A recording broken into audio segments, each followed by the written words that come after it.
Hello viewers, আসসালামু আলাইকুম। আবার চলে এসেছি ফ্রি বাইক রাইড শেয়ারিং নিয়ে আপনাদের কাছে। আজকে আমি প্রথমবারের মতো রাতের বেলা রাইড শেয়ার করব। তো দেখি ওই যে দূরে একজন মুরব্বী দেখা যাচ্ছে, উনি কি বলে। এদিকে যাবেন কোথাও ভাড়া লাগবে না, ওই যাবেন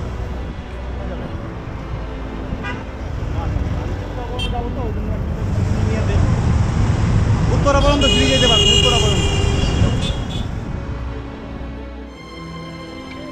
তো ভিউয়ার্স, যারা রাতের বেলা বাইক রাইড শেয়ার করেন, এবার সেটা টাকা দিয়ে হোক অথবা বিনামূল্যে হোক, তো রাতের বেলা বাইক রাইড শেয়ার করার সময় একটু সতর্ক থাকতে হবে। কারণ আমাদের দেশের বর্তমান নিরাপত্তা অবস্থা একটু ঝুঁকিপূর্ণ, এটা আপনারা সবাই জানেন।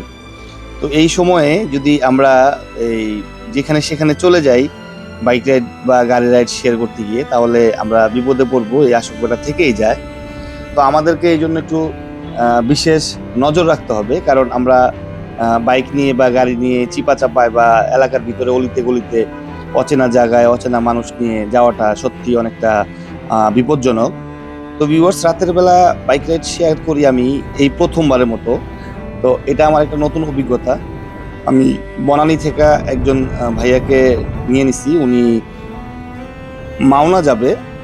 তো মাওনা পর্যন্ত তো আমি যাব না, আমি ভাইয়াকে উত্তরা পর্যন্ত ড্রপ করব।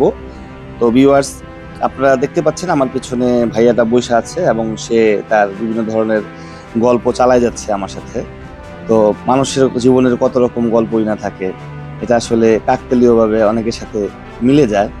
তো এই ভাইয়াটার গল্প শুনলাম যে উনি 5 তারিখের পরে, মানে আমাদের যে নতুন স্বাধীনতা, সেই স্বাধীনতার পরে ওনার জীবনের যেই বর্ণনাটা উনি করলেন, আসলে এইটা আমি পলিটিক্যাল ভাবে চলে যায়, যার জন্য আমি এটা বিস্তারিত গেলাম না। তো ভাইয়াটাকে অনেক ভালো লাগছে, ভাইয়াটা অনেক আহ, সমস্যার মধ্যে আছে।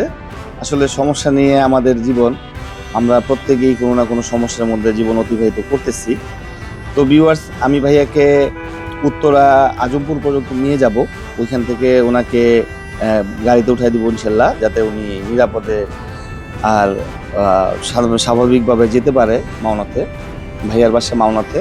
ভাইয়ার নাকি একটা ছোট মেয়ে আছে, তো মেয়েটা নাকি আবদার করছে মেয়েটার জন্য নতুন জামা নিয়ে যেতে হবে।